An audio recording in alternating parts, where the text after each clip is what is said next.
स्नेह भल पाइबा प्रेम सब भितर बंधुत्व एक निरा अनुभव। एठी पाइबार कि हरइबार किसी भय न थाए, खाली थाए निस्वार्थ पर भल पाइबा और त्याग।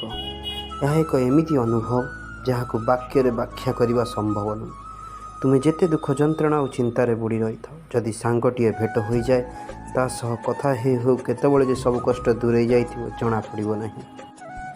सांग बा बंधु एक एमिति निरा अनुभव जी हृदय और मनरे होइथिबा क्षत और जंत्रणार महस्व दे। जीवन चलापथरे अनेक सांग बा बंधु सह भेट होता है, कॉलेज रे, ट्यूशन रे, ऑफिस रे, अनेक जगार हेले सबु परे भी छोट बेलर से पुराणा बंधुर भल पाइबा किछि नियारा, जहाँ सह तुम्हें हजार झगड़ा करिथिबो, हजार थर कथा बंद करिथिबो, किंतु आज से तुमर अति निबिड़, अति आपणार आउ दुखर सुखर साथी। मो सह भी घटी, आपण सह भी घटी से छोट बेलर गोटे छोट अनुभूति आपण मान सह सेयार करी।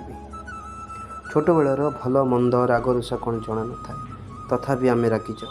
छोट बेले मोर किछि बंधु थिले जे कि तांकर सब नुआ जिनिस आनी आग देखई थांती। सब सब टिकी टिकी कथारे जणे अन्य जन को चिड़ई था, जणे जनकर पाठपढ़ा को नहीं मध्य भारी ईर्षा करि थांती। कारण स्कूल ले गुरुमा गुरुजी से ही पिला ही बेसी भल पाउथिले।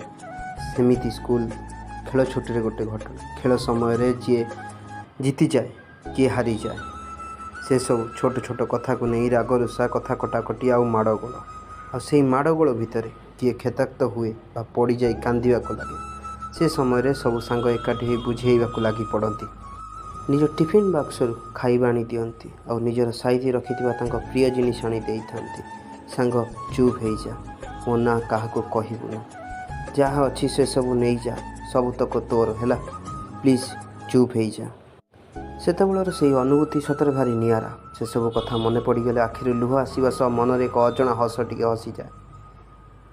इच्छा हुए आउ थे से पिला बेल को फेरी जावाक, आउ थे छोट पिला है से पुणी पिलादिन जीवन आरंभ करने। सबु परे भी तुम हजार सोशल मीडिया सांग, हजार कॉलेज आउ ऑफिस सांग मध्य से पिला बेल सांग अति निजर आउ बेसी मन पड़ी था। And safe day to all my friends.